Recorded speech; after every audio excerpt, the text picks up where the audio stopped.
He's such a sexy man. Just my type. I'm not that kind of guy.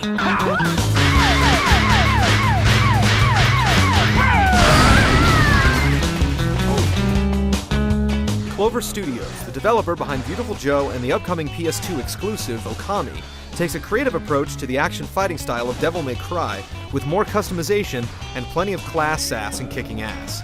In God Hand, you take on the role of Jean, an unsuspecting superhero who tries to save a damsel distressing over the removal of one of her favorite arms. Jean tries to save the day, but gets the blunt end of a giant boomerang instead. Amazingly, this works out well for him when he awakens the next day to find he's grown a shiny new God Hand that grants him superhuman brawling powers.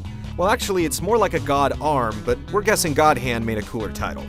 God Hand doesn't take itself very seriously, which allows it to make fun of gaming cliches and things that most would consider PC. Finally, a boss fight. Every evil critter on the planet is after your mystical appendage, and you're more than happy to give it to him in one fistfight after another. Your God Hand has an enormous variety of moves for you to play with. You earn these techniques from killing demon souls or buying them at the shop, and in the build we played, there were over 100 different techniques to choose from.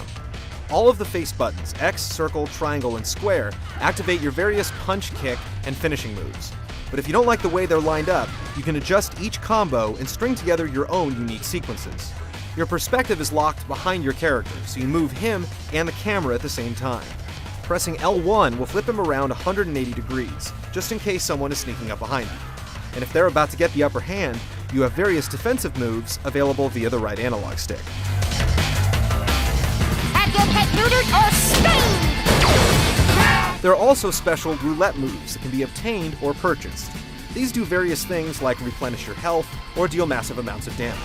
You simply press your roulette button once you have enough orbs you can pick up throughout each level. This brings down a wheel which cycles through your moves. You have a specific amount of time to choose one of these attacks, and if you aren't quick enough or accurate enough, it could have deadly results. To top it off, your Divine Duke can also unleash a special attack which amps up your speed, attack power, or makes you invulnerable to damage. You're either really honest or really stupid. The build we played dropped the idea of having a set number of lives or turns, and instead gives you an infinite number of continues. This makes the running and punching gameplay a bit more challenging, considering the different enemies require you to adjust your combos to match them. Hate to burst your bubble, but I'm no one's toy. The fewer continues you have at the end of each lengthy stage, the more money you'll cash in. Well, you do have the God Hand. God Hand looks like it'll effectively counter the typically repetitive gameplay of magical beat-em-ups, with a surprising sense of humor and multiple ways to customize your five-fingered force to be reckoned with when it arrives on the PlayStation 2 in October 2006. I have never been so embarrassed. I know. I always seem to exceed women's expectations.